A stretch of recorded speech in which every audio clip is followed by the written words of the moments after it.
E whai whakaaro ana te uepu o ngā kapahaka o te arawa ki te whakakore i te mana motuhake o whakaata Māori ki te whakapāho i ngā whakataetai ārohe o te arawa.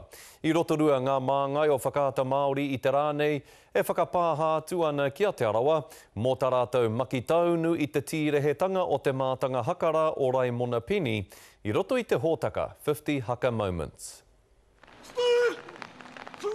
Kaore anō ia kia tīmata, engari koe nei te raru tuatahi hei whakatau, mā te tāhuhu rangapū hou.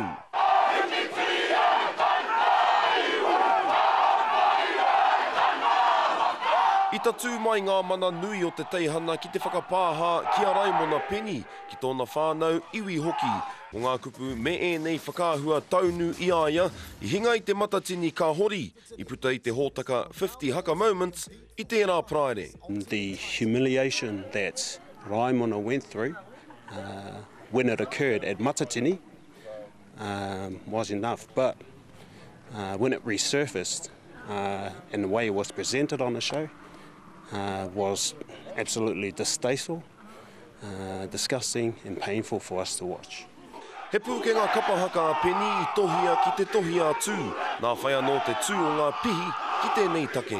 Further to our concerns is the precedents that Māori television have set for anyone to humiliate and denigrate our kapahaka exponents. Kei ka taina te tangata i runga te pōka whakaata. Ngā tangata whakapau kaha mo te katoa te tau.